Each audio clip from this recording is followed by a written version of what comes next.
ते अंगी अवघीचे व्यसने आम्ही या कीर्तने शुद्ध झालो. आता हे सोवळे झाले त्रिभुवन, विषम धुवन सांडियले.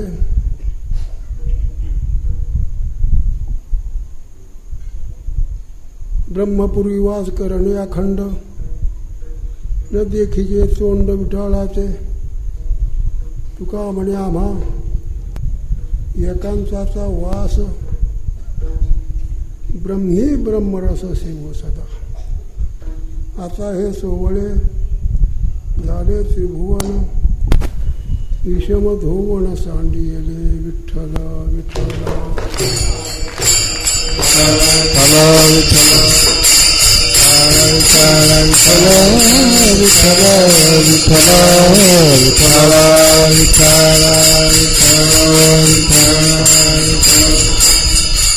संसाराचे अंगी अवघीच व्यसने आम्ही या कीर्तने शुद्ध झालो. आता हे सोवळे झाले त्रिभुवन, विषम धुवन सांडियले. सेवेकरता घेतलेला अभंग श्रीमंत श्री तुकोबाराव यांचा वैकुंठ गमनातील किंवा प्रसंगातील असा अभंग आहे. अभंग आपण सर्वांना पाठ असेल असं मी समजतो. तुकाराम महाराज वैकुंठाला गेले तेव्हा त्यांच्या मुखातून हे उद्गार निघालेले आहेत.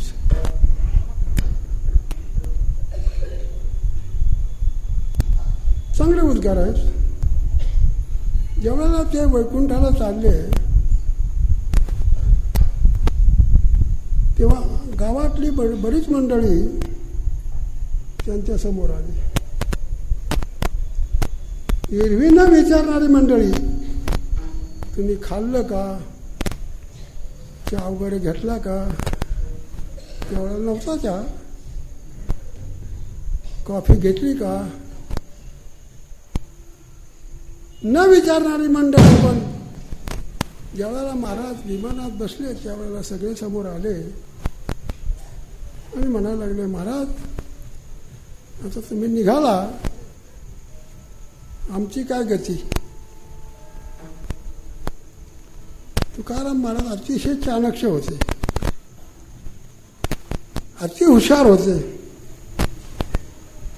ते म्हणाले, काय सांगू आता मी तुम्हाला, कर्मधर्म तुम्हा असावे कल्याण, या माझे वचन आशीर्वाद. जसं तुमचं कर्म, जसा तुमचा धर्म, तसं तुमचं होईल. हाच माझा आशीर्वाद. याला कसा आशीर्वाद पाहिजे. आम्ही जसं वागू, जसं कर्म करू त्याप्रमाणे आमचं होत असतं. पण माणसं एरवी विचारित नाही. पण ज्या वेळेला त्यांच्यावर असा प्रसंग येतो त्यावेळेला विचारल्याशिवाय राहत नाही. महाराज वैकुंठाला गेले हे खरं आहे. महाराजांच्या वैकुंठ गमनाबद्दल अनेक शंका कुशंका आहेत. मला त्याच्याबद्दल अधिक विचार करायचा नाही. कोण म्हणतात त्यांना मारलं, काम केलं, संत केलं, काय कशाला. पण ज्यांनी जन्मभर तुकाराम महाराजांचं शत्रुत्व पत्करलं असे रामेश्वर भट्ट ते उद्गार काढतात. म्हणे रामेश्वर सकाळपासून गेलो तो विमानी बसवून या. रामेश्वर भट्टांनी कट्टर शत्रुत्व त्यांच्याशी पत्करलं होतं. पण तुकाराम महाराजांचं साधुत्व त्यांच्या लक्षात आल्याबरोबर ते त्यांचे शिष्य बनले. शिष्य बनले बरं का, नुसते शिष्य न बनले, त्यांचे टाळकरी बनले. नुसते टाळकरी बनले नाही, त्यांच्या कीर्तनाला ते टाळ घेऊन उभं राहत असत. ब्राह्मण होते ते, नुसते ब्राह्मण नव्हते, जसे ग्रंथी होते. तेव्हा पुन्हा परगणा म्हटलं असत त्या पुणे परगण्यामध्ये त्यांचं वजन होतं, रामेश्वर भट्टाचं वजन होतं. अनेक काही गोष्टी त्यांच्याजवळ होत्या. पण तुकाराम महाराजांचं साधुत्व त्यांच्या लक्षात आल्याबरोबर तुकाराम महाराजांच्या बद्दल इतके छान उद्गार काढतात. चुकीचा चुळणेसी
रामेश्वर भट्ट तुकाराम महाराजांच्या पुढे नतमस्तक होतात. साधी गोष्ट नाही महाराज. रामेश्वर भट्टासारखा विद्वान ब्राह्मण तुकाराम महाराजांच्या पुढे नतमस्तक होतो म्हणजे काही साधी गोष्ट नाही आहे. ज्या अर्थी रामेश्वर भट्टाने असे उद्गार काढलेले आहेत त्या अर्थी नक्कीच ते वैकुंठाला गेले होते. असे कितीतरी उदाहरण आहेत. अर्जुन गेला होता वैकुंठाला, स्वर्गाला गेला होता. कुठून गेला होता? स्वर्गाला गेला होता. असे पुराणात कितीतरी गोष्टी आहेत. स्वर्गाला जातात, वैकुंठाला जातात. या कलियुगामध्ये तुकाराम महाराज वैकुंठाला गेले याचं आश्चर्य काय आहे? आश्चर्य म्हणण्याचं काही कारण नाही. आणि म्हणूनच तुकाराम महाराज ज्या वेळेला वैकुंठाला गेले त्यावेळेला त्यांच्या मुखातून जे उद्गार बाहेर पडले त्यातला हा अभंग आहे. बरं का? हा अभंग आहे. अभंग गोड आहे, सांगणारे गोड आहेत, ऐकणारे गोड आहेत. जिथं हा अभंग घेतला तिथं ते स्थानही गोड आहे. काय अलौकिक प्रकार आहे माझा असा प्रकार आहे हा. तुकाराम महाराज या संसाराची अवस्था सांगतात. ते सांगण्यापूर्वी थोडं मागं जातो. आज शारदा देवीच्या उत्सवाला सुरुवात झालेली आहे, बरोबर आहे ना. शारदा लक्ष्मी किंवा देवी तिच्या उत्सवाला सुरुवात झालेली आहे. आमच्या वारकरी मठामध्ये शारदेला खूप मान देतात. आपल्या महाराष्ट्रामध्ये 3 ठिकाण आहेत महत्वाचे. त्याला पीठ म्हटलं जातं. पीठ 3.5 पीठापैकी जे काही पीठ आहेत त्यापैकी पंढरपूर हे पीठच आहे. पण हे नुसतं पीठ नाही, महायोग पीठ मोठं पीठ आहे. वणी पहिलं पीठ आहे, वणी. दुसरं कोल्हापूर. कोल्हापूर आहे ना, कोल्हापूर ज्ञानोबाला तिथे गेले होते ना, कोल्हापूर. आपल्या सोलापूरच्या जवळ उस्मानाबादमध्ये आजपासून तिथे उत्सव सुरू झाला. तुळजापूर, तुळजापूर, कोल्हापूर, वणी, आणखी एक माहूरगड. हे 3.5 पीठ आहेत. या 3.5 पीठामध्ये पंढरपूर महापीठ आहे, मोठं पीठ आहे. आणि या पीठामध्ये आज घटना स्थापना होत आहे. ती घटना घट स्थापनामध्ये पांडुरंगाची स्थापना पहिली झालेली आहे. अशा या नवरात्रामध्ये हा उत्सव आलेला आहे. अनेक वर्षापासून हा उत्सव चालू आहे. मी बरेच वर्षापासून इथे कीर्तन करतो. यावेळेला मी नकार दिला होता, पण आपली प्रकृती बरी राहत नाही. थोडासा विकार आहे. तो नुसता विकार नाही, जीव घेणारा विकार आहे तो. त्याला किडनी म्हटली जाते. किडनी, ती किडनी माझी काम करत नाही. पण पुण्याच्या डॉक्टरनी माझ्यावर उपचार करून आज 2 वर्ष मला वाचवलं. मी कसा तरी उभा राहतो. चैतन्य महाराजांनी खूप आग्रह धरला, तुम्हाला कीर्तन करावं लागेल. पण म्हटलं मला जमणार नाही. ते म्हणाले अर्धा तास उभा राहा. त्यानंतर 1 तासावर आले. त्यानंतर म्हटलं 1.5 तास तरी करा. अर्धा तास, तास आणि 1.5 तास वाढत गेले. आता काय करणार. थोडा मोठाचा मुलगा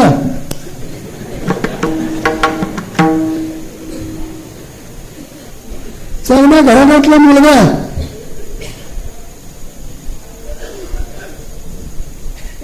न ऐकण्यामध्ये बरं नाही. आणि म्हणून मी सांगितलं करतो कीर्तन. अनेक आडवडे घेतले त्याने.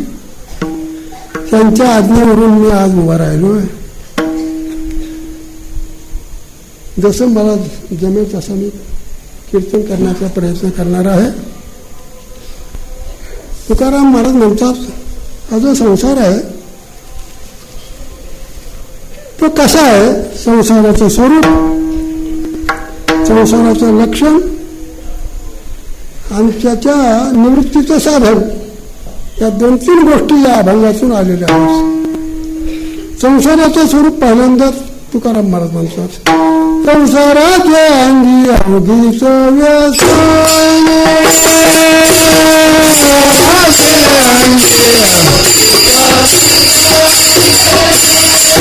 संसाराचे अंगी अवघीच व्यसन,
या संसाराच्या अंगामध्ये अनेक व्यसन आहेत. व्यसन म्हणजे छंद. माणूस म्हटला की कुठला तरी छंद असतोच, त्याला व्यसन असतच.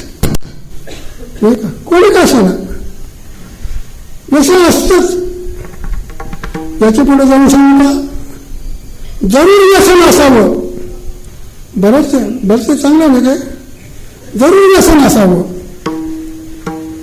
व्यसन असावं पण अधोगतीला नेण्याला व्यसन नसावं. आहे ना व्यसन. कोणाला बिडीचं व्यसन, कोणाला तंबाखूचं व्यसन, कोणाला गुटखा खाण्याचं व्यसन. इथं नसेल तशी मंडळी म्हणा. गुटखा खाण्याचं व्यसन, गांजा, अमकं चमकं काय सगळं कशाचा विचार करून मिळाला. ही व्यसनच. आणि ही व्यसन चांगली नाही. आणि म्हणून एका सुभाषितामध्ये गोड वर्णन केलेलं आहे. व्यसनाने संत खलून होणे व्यसनद्वयमेव केवलम व्यसनम विद्या व्यसनम व्यसनम अथवा हरिपाद सेवनम व्यसनम. अनेक व्यसन आहेत. व्यसन म्हणजे छंद. जरी नाना प्रकारचे छंद असले तरी माणसाला दोन प्रकारची व्यसन असावीत. एक विद्याभ्यासाचं आणि एक पांडुरंगाच्या सेवेचं. विद्याभ्यसनम व्यसनम अथवा हरिपाद सेवनम व्यसनम. भगवंताच्या वारीचं व्यसन असावं, भगवंताच्या कीर्तनाचं व्यसन असावं, भगवंताच्या सेवेचं व्यसन असावं, ज्ञानेश्वरीचं व्यसन असावं. नाही का, भागवत गाथा रामायण ही आपली संपत्ती बरं का, ही व्यसन असावी, जरूर असावीच. मी सांगतो पण आपल्याला. मला महाराज म्हटले होते, मोठे महाराज म्हणजे दोंडा महाराज, त्यांना एक व्यसन होतं. माझ्याकडे पाहू नका टाव करून. व्यसन होतं पण ते चांगलं व्यसन होतं. त्यांच्याकडे केव्हाही गेलं तर ते लिहित लिहित असताना दिसणार, कधी नामस्मरण करताना दिसणार, कधी भागवताचं ज्ञानेश्वरीचं वाचन करताना दिसणार, कधी गाथाचं वाचन करणार दिसणार. आणि मला ते म्हणाले, मी जसं वाचन करतो तसं तुम्ही करत जा. मला आशीर्वाद दिला बरं का त्याने. बघा, तुम्ही करत जा. गाथा वाचा, रामायण वाचा, ज्ञानेश्वरी वाचा, भगवंताचं चिंतन करा. ही व्यसन आहेत बरं का. व्यसन चांगली व्यसन आहेत. या व्यसनाच्या योगानं जीव उत्क्रांतीला जातो बरं का. पण बाकीची व्यसन आहेत ती वाईट व्यसन आहेत. आणि म्हणून ती वाईट व्यसनं करता कामा नाहीत. तुकाराम महाराज म्हणतात ही व्यसनं संसाराच्या अंगात आहेत. संसार म्हणजे जन्म आणि मरण. या संसारामध्ये पुन्हा पुन्हा जन्माला यायचं आणि पुन्हा पुन्हा मरायचं. संसार दुःख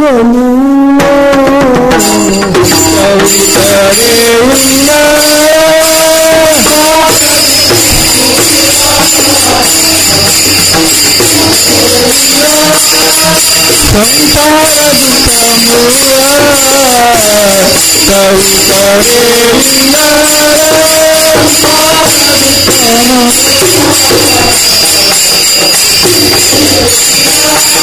विश्रांती नाही कोठे रात्र दिवस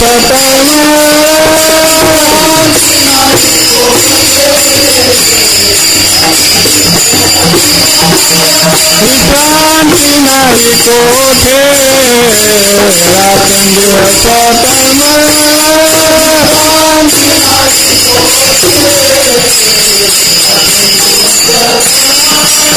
काम पाठी लागणी उधार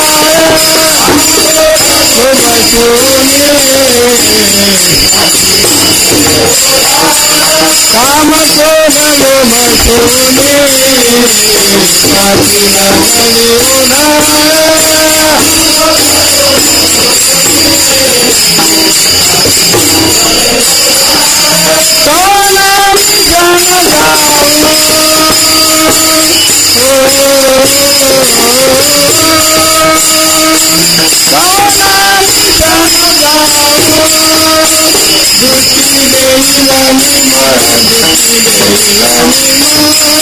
संसार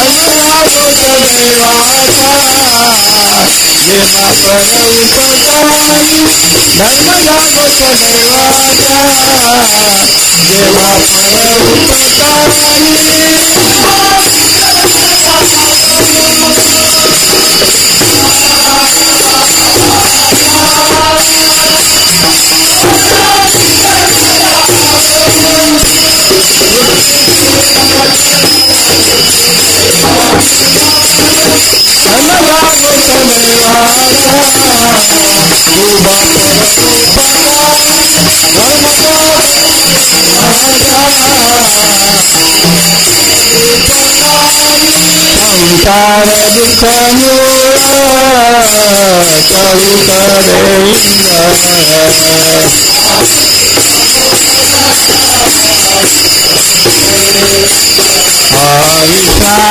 नाही कोठे रात्रंदिवस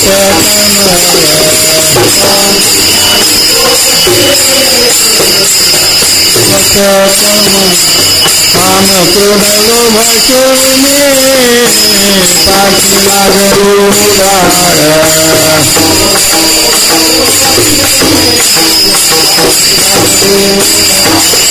कवना मिटन जाऊ दुखी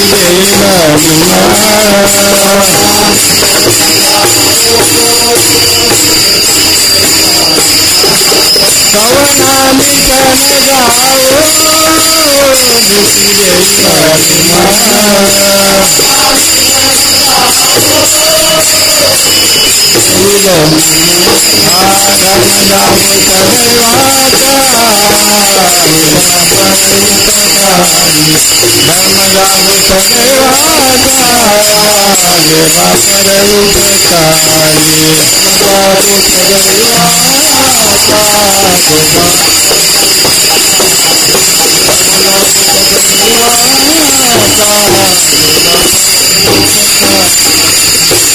संसार दुःख दुःखाचं मूळ नव्हे, संसार म्हणजे दुःख आहे. हा जो संसार आहे ना दुःखमय आहे. तो हे काय कळत नाही का आपल्याला? सगळ्याला कळतं महाराज. सामान्य माणसापासून कीर्तनकारापर्यंत सगळ्याला कळतं, पण सुटत नाही. इतका काय सोपा आहे काय तो? घरामध्ये बायका पोर आमक चमक त्याच्यातच बरं वाटतं. जरा पोरग याचं शेडी वाढतं, पोरगी याची मिशा वाढते, कोणी काय नाना प्रकारचे त्रास देतात पोर. पण आम्ही तो चालायचंच असं संसारातलं, बरं का, सोडच नाही. हे सगळ्याला कळतं, पण संसार सुटत नाही. त्याचं कारणच आहे अज्ञान. त्या अज्ञानाचं प्राबल्य असल्यामुळे माणसाला संसार करावासाच वाटतो महाराज बरं का. आणि म्हणूनच तुकाराम महाराजांनी एका श्लोकामध्ये एका विद्वान शब्द वापरलेले आहेत. थोडं गोड शब्द आहेत बरं का. क्वचित वीणा वादक क्वचित पिचहाय रुदितम क्वचित निर्वाद गोष्टी क्वचित सुरामत्स कलह क्वचित रामारम्य क्वचित जराजर समूह न जाने संसारात किम मृतमय किम विषमय. क्वचित वीणा वादक कोणी भजन करतंय, कोणी भांडण करतंय, कोणी सुरा दारू पिऊन मत्स्य होतात, कोणी तरुणीशी मग्न असतात, कोणी आपल्या रोगाशी झुंज जातात. असे नाना प्रकार आपल्याला संसारात दिसून येतात. आणि म्हणून तो विद्वान म्हणतो हा संसार विषमय आहे का अमृतमय आहे कळायला अवघड आहे. पण तुकाराम महाराज म्हणतात देवाने कृपा केली आणि त्यात कृपेचा इष्ट परिणाम माझ्या अंतःकरणावर झाला आणि मला संसाराचं स्वरूप समजलं. संसार कसा आहे त्यातलं सगळं स्वरूप तुकाराम महाराजांनी खालच्या चरणातून सांगितलेलं आहे. संसार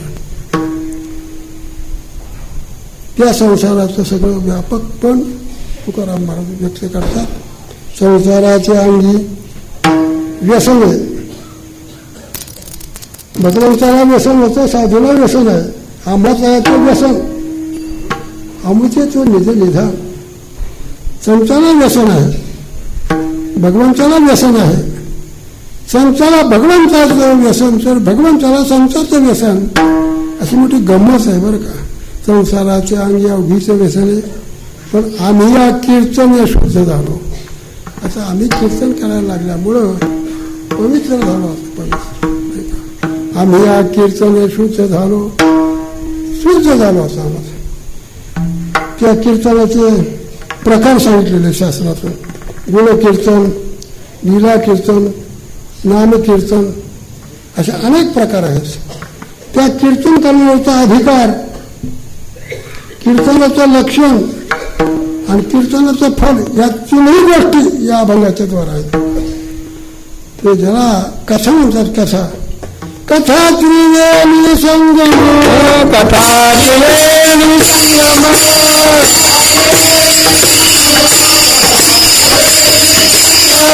कथा त्रिवेणी संगम कथा त्रिवेणी संगम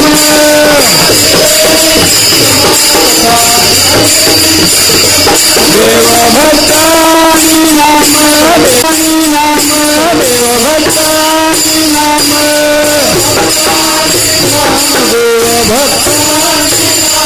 देवभक्तानि नाम देवभक्तानि नाम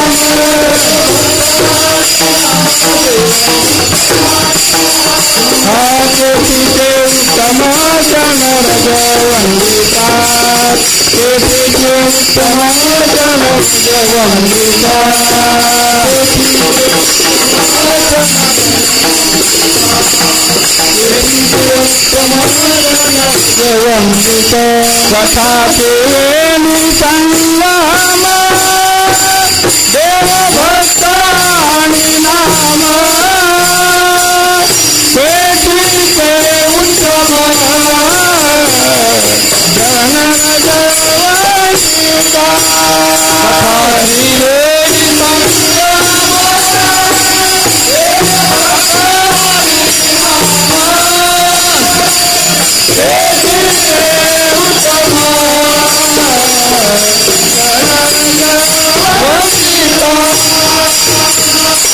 हे कीर्तन त्रिवेणी संगम आहे.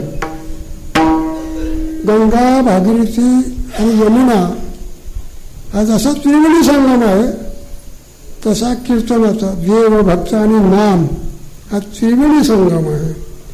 आणि या कीर्तनाच्या मुळे काय होतं काय, जवळचे दोषाचे डोंगर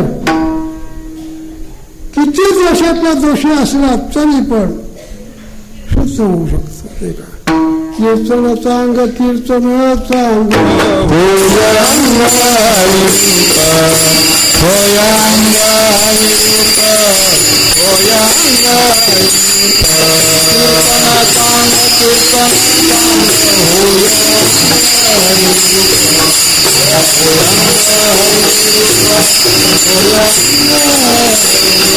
कीर्तन सांग कीर्तन सांग होय अंगारी रूप होय अंगारी रूप होय अंगारी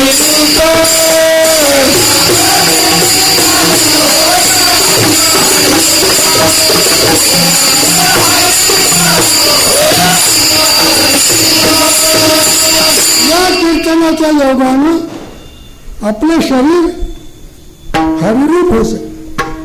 बरं का, हरिरूप होत. आपलं 3 शरीर आहेत प्रत्येकाला. स्थूलम सूक्ष्मम कारणंच असे 3 प्रकार आहेत. हे तिन्ही शरीर पवित्र होतात. बरं का, आणि म्हणून याच्यावरच्या भागामध्ये तुकाराम महाराज सांगतात, गोटविला ब्रह्मज्ञाने हाती मुक्त आत्मस्थिती सांडावी. या कीर्तनाचा काय प्रभाव? घोटविला लाळ ब्रह्मज्ञाने हाती. या कीर्तनाच्या योगाने ब्रह्मज्ञानी जरी असले तर लाळ घोटायला लागेल. लाळ घोटायला लागेल कीर्तनाचं बरं का महत्व आहे. घोटविला लाळ ब्रह्मज्ञाने हाती मुक्त आत्मस्थिती सांडावी ना. मुक्ताला आत्मस्थिती सांडावायला लागेल. जे तपस्वी असतील तीर्थयात्रा करणारे असतील त्यांना त्यांचा अभिमान सोडायला लागेल. म्हणून ब्रह्मभूत काया तसे कीर्तनी भाग्य तरी गुणी देवायस. आणि म्हणून असं हे कीर्तन, त्या कीर्तनाचा अधिकार भगवंताने नव्याध्याय सांगितलेला आहे. महात्मा स्वाम पार्थ दैवीन प्रकृती माशिरता भजनची अनन्य मनसो ज्ञात्वा भूसादिम अव्ययम. मी पदच्छेद केलं बरं का. भगवान म्हणतात, माझं तटस्थ लक्षण स्वरूप लक्षण जाणून घे, माझी सेवा करतात. अव्ययम ज्ञात्वा, अव्ययम शब्द असा आहे बघा. आणि भूसादिम तटस्थ लक्षण आणि पुढं स्वरूप लक्षण. दोन्ही लक्षणं जाणून माझी जी सेवा करतात, भगवान म्हणतात त्याला महात्मा म्हटलं जातं. महात्मा, महान आत्मा यशसहा, ज्याचं अंतःकरण मोठं आहे.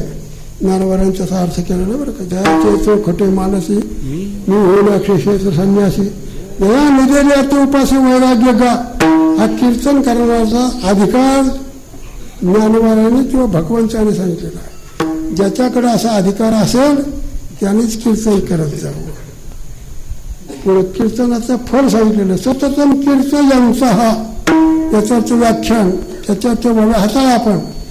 तरी कीर्तनाचे मिटण्याचे नाशिले व्यवसाय प्राश्चित्याचे नामच नाही पापाचे असे केले.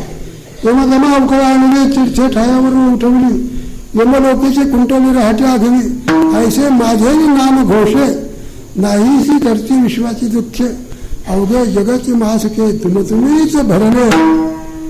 हे कीर्तनाचं फळ आहे. आणि त्याच्या पुढं कृष्ण विष्णू हरी गोविंद या नामाचे निखळ प्रबंध माझी आत्मचर्चा विशेष उदंडगाची हे लक्षण आहे. बरं का, कीर्तनात ह्या गोष्टी असाव्यात. वैराग्य असावं, ज्ञान असावं, भक्ती असावी. 5 गोष्टी सहसा सांगू नयेत. बरं का, हे गोष्टी म्हणून तर यात्मार्जना शब्द वापरलेले बघा. कीर्तन म्हटलं पाहिजे. जेणेकरून मूर्ती ठसावी अंतर श्रीहरीची ऐशी कीर्तन मर्यादा आहे संताच्या घरची. बरं का, कीर्तनाची मर्यादा सांगितलेली तुकाराम महाराजांनी. आणि अशी कीर्तनाची मर्यादा आपण सांभाळली तर त्याचा अंतःकरणावर इष्ट परिणाम होतो. आणि म्हणून संसाराच्या अंगी अवघीच व्यसने आम्ही या कीर्तने शुद्ध झालो. या कीर्तनाच्या गुण आम्ही शुद्ध झालो. आता हे सोवळे झाले त्रिभुवन विषम धुवन सांडले. आता आम्हाला सगळं त्रिभुवन सोहळं झालं. सोहळाचं झाला. अंगीकार देणे केला. तुकाराम महाराजांनी सोहळ्याची व्याख्या सांगितलेली आहे. अंगीकार देणे केला. ज्याचा अंगीकार भगवंत करतो त्याला सोहळा म्हटला जातो. त्याहीपेक्षा परद्रव्य परणारी याचा घरी विचार, परद्रव्याचा आणि परस्त्रीचा ज्याला स्पर्शच झाला नाही त्याला सोहळा म्हटला जातो, त्याला शुद्ध म्हटलं जातं. नाही का? असा प्रकार आहे. तुकाराम महाराजांना, शिवाजी राजानं अगणित पैसा देण्याचा प्रयत्न केला, सगळ्याला माहिती आहे. पण तुकाराम महाराजांनी निखळून सांगितलं, जिवट्या छत्री घोडे आम्हाला कशाला पाहिजे, कोणी देत नाही म्हणून आम्ही वैराग्यवान आहोत. आमच्या मामाची भाषा सांगू का, हातावर नुसते 10 पैसे जरी ठेवले तरी पडिले वळण खिशाकडे. 10 पैशाला किंमतच नाही आता, पण पडिले वळण खिशाकडे. या कीर्तने शुद्ध झालो याचा करता मी बोललो. परद्रव्याचा आणि परस्त्रीचा ज्याला संबंध आला नाही, एकांचा स्थान, योग्य स्थान, योग्य विषय, 3 गोष्टी एकत्र आल्यानंतर सहसा तो असो की ती असो राहत नाही. तुकाराम महाराज भंडाऱ्यावर असताना कोणी म्हणतात तेवढीच्या लोकांनी त्या बाईला बनवलं, कोणी म्हणतात ती बाई आपण होऊन गेली कशी का असेना. एकांचा प्रश्न असताना तुकाराम महाराज ती बाई गेली आणि आपली शारीरिक वासना तुकाराम महाराजापुढे तिने व्यक्त केली. शेवटी महाराजांनी निक्षून सांगितलं, जाईव तू माते, आई बोलल्यानंतर खाली कुठलं नातं शिल्लक राहत नाही. बरोबर, जाईव तू माते न करू सायास आम्ही विष्णुदास तसे न हो, नाही का. पण ती बाई जास्तच आग्रह धरायला लागली. जेव्हा तुका म्हणत तुझं पाहिजे भ्रतार, शारीरिक भोगा करता जर तुला नवराच पाहिजे असेल तर देवगावात मी एकटाच पुरुष आहे का, जा ना तिकडं. जर परद्रव्याचा पण स्त्रीचा ज्यांच्या आयुष्यात कधीही संबंध आला नाही म्हणून त्याला म्हटलं जातं पवित्र. पवित्र आहे सांगताच मला हरकत नाही. झालेलं प्रकरण माझंच आहे. कालच्या आषाढीवाडीला देवकराच्या मठामध्ये स्वपन काका माझा सत्कार केला. देवकरांनी म्हणे आणखी काय त्यांचे, त्याच्यामध्ये बरेच लोक होते, तुमचे चैतन्य महाराज होते, अनेक लोक होते. त्याने 21,000 रुपये दिले मला. सांगतो का 21,000 रुपये दिले मला. आणि तुम्ही संपूर्ण महाराजांच्यात पूर्ण 4,000 टाकले म्हणजे 25,000 झाले. 21 आणि 4 25,000 झाले. घेतली नाही पण हे चरण माझ्या पुढे आडवं. आता काय करायचं. शेवटी मी तिथंच सांगितलं हे पैसे घेऊन मी, पण माझ्या वैयक्तिक खर्च करता त्याचा उपयोग करणार नाही. संपलं काम. झालं ना. 25,000 रुपये जरी 25,000 रुपये मिळाले तर मी माझा वैयक्तिक खर्च करता त्याचा उपयोग जर केला तर पाप आहे, बाकीचं काय नाही का. तुकाराम महाराज म्हणतात नाही का, आता हे सोहळे झाले त्रिभुवन, आता सगळं सोहळा त्रिभुवन सोहळं झालं नाही का. विषम धुवन सांडी गेले, विषमता संपली आमची का, संपली विषमता. बरं का, विषमता म्हणजे द्वैस काय म्हणत झाला, विषमता संपली. आणि ती विषमता संपल्यानंतर काय अवस्था होते त्याचा पुढच्या चरणात उपयोग केला. काय ब्रह्मपुरी वास करणे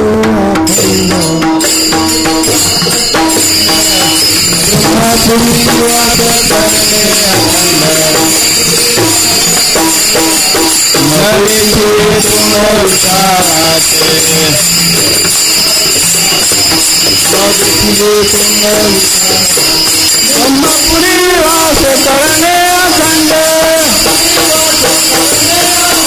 ब्रह्मपुरी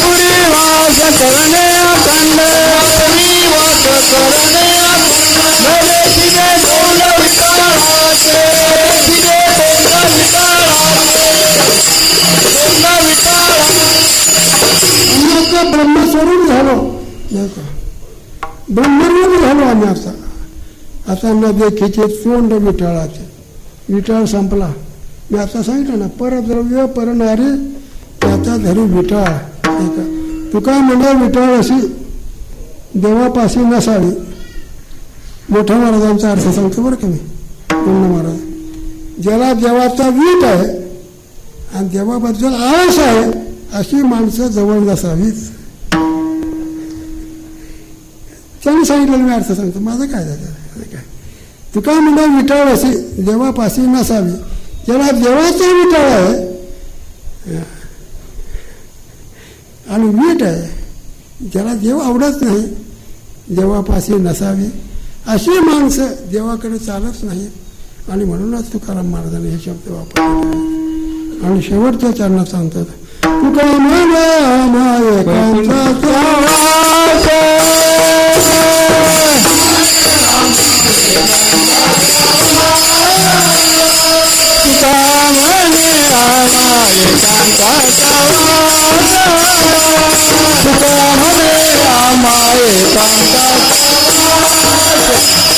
ब्रह्मी ब्रह्मारस उजाला, ब्रह्मी ब्रह्मारस उजाला,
इथे अशी पद्धत आहे.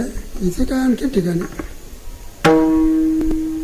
पुढे म्हणणाऱ्या माणसापेक्षा उभे राहणारी मंडळी पुढे जी म्हणतात ना, मागची मंडळी टाळ वाजवीत नाहीत. सगळे सगळे खांबासारखे उभे राहतात. फटावर तसं चालत नाही. मला माऊली बोलले होते, देवकर आपलं ते देवकर माऊली. मी कीर्तनाला येतो तुमच्याकडे, आम्ही सप्ताह केला, कीर्तनाला येतो, पण सगळ्यांनी टाळ वाजवले तर त्याचे पुढे म्हणणारा असतो एक का दोन, तेवढेच टाळ वाजवतात. बाकी सगळे उभे राहतात, नुसते उभे राहतात. पद्धत आहे. आता चला चालू द्या. मला काय एक दिवस कीर्तन करायचं, बाकी कशाला बोलू मी जास्त. तुका म्हणे आम्हा एकांताचा वास ब्रह्मी ब्रह्मरस अशी वसदा. आम्हाला एकांत आवडतं. एकांत म्हणजे बायका पोराचा, मुलाबाळाचा, शेतीवाडीचा, घरादाराचा त्याग केला म्हणजे एकांत होत नाही, नाही का. सर्वस्व सारून वना गेला, वणी वणीचा चिंतू लागला. नाथ महाराजांचा बायकोचा त्याग केला, पोराचा त्याग केला, घराचा त्याग केला, गेला कुठेतरी, पण वणीचा चिंतू लागला.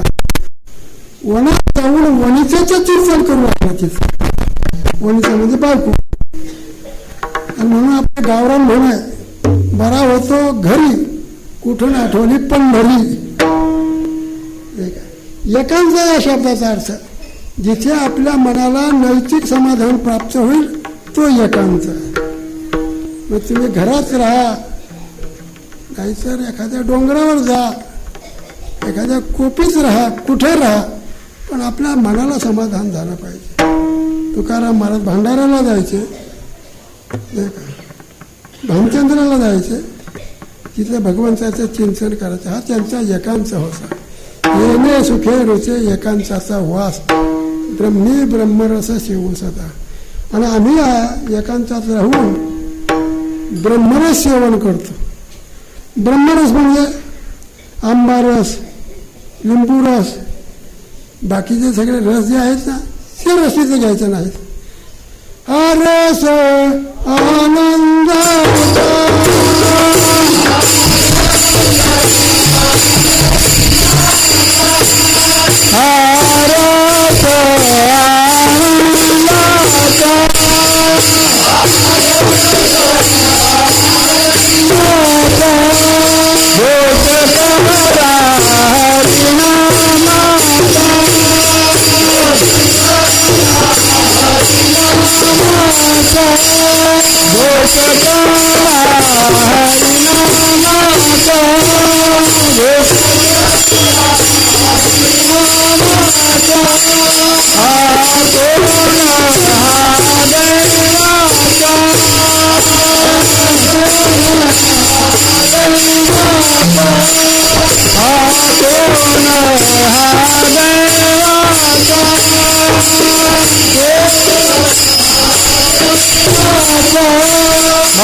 आनंद हा रस आनंदाचा. रसवैसहा रसम लब्ध्वा आनंदी भवती, उपनिषद बोलते.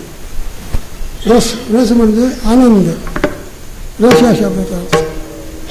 आणि तो आनंद लुटण्याकरता तुकाराम महाराजांनी साधनं सांगितलं. लावणी, मृदंग, श्रुती, श्रवण, घोष, सेवू ब्रह्मरस आवडले. लावणी, मृदंग, मृदंग, श्रुती, विणा आणि टाळ ही साधनं त्यांची वारकऱ्याची. कीर्तनाच्या ही वारकड म्हटल्यानंतर विणा, टाळ आणि पखवाद याला चर्मवाद्य म्हटलं जातं. टाळाला कास्यवाद्य म्हटलं जातं. विणेला संतवाद्य म्हटलं जातं. तीन आहेत. घोडघोडा वाजती टाळ. या तीन वाद्याच्या द्वारा आम्ही ब्रह्मरस सेवन करणार. ब्रह्मरस घेई काढा केले पिढा वारेला पथ्यनामे विठोबाचे अनेक वाचे नशेरी. भगवंताचे चिंतन करत असताना टाळ, पखवाद आणि विणा याच्याशिवाय दुसरं साधन घ्यायचं नाही, अशी आमची वारकरीची पद्धत आहे, नाही का. आता कोणी पुष्कळ ठिकाणी खेड्यातून पेठी वाचतात, त्या कीर्तनात पेठी घेतात. पेठी हे फुटकळ कीर्तन करायचं सगळे कीर्तनात पेटी वाजवतात. पेटी बऱ्याच ठिकाणी मी बंद केलं महाराज, पण आता काय करायचं, आपली तेवढी ताकद नाही पोहोचत, गप्प बसावं लागतं.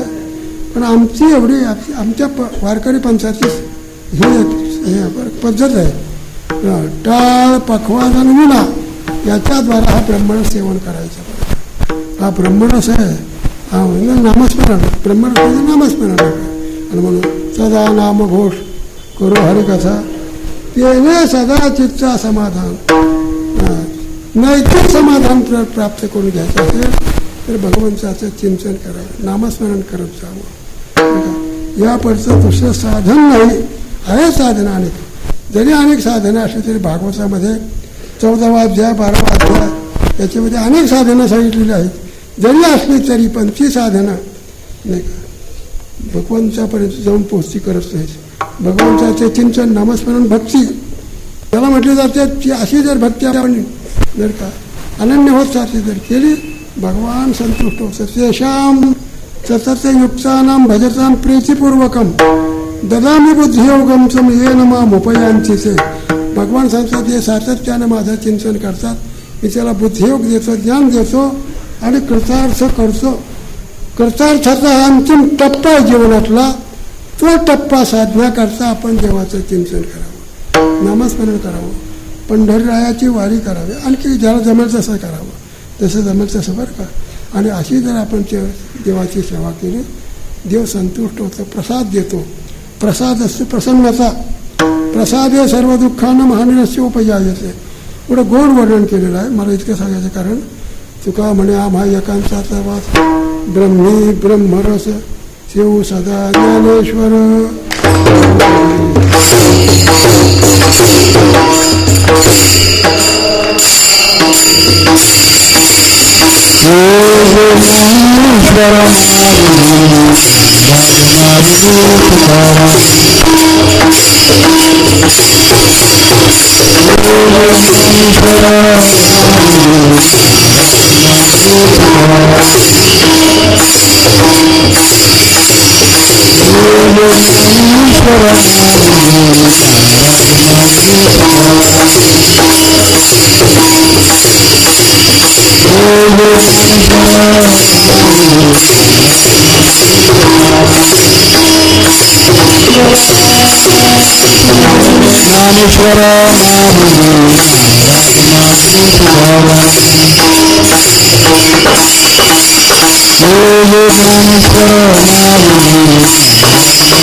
ब्रह्मरस शिव सदा माझी सेवा संपली.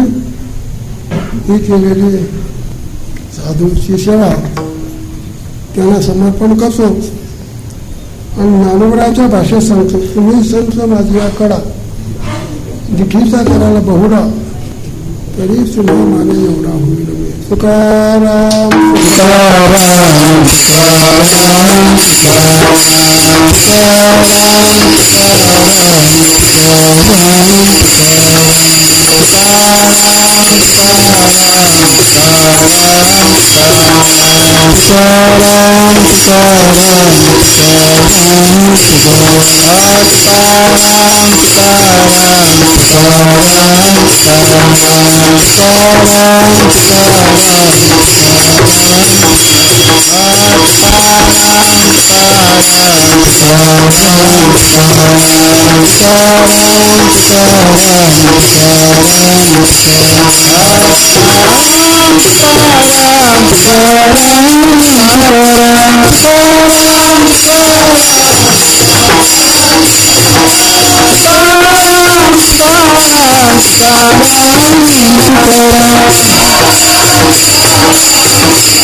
Om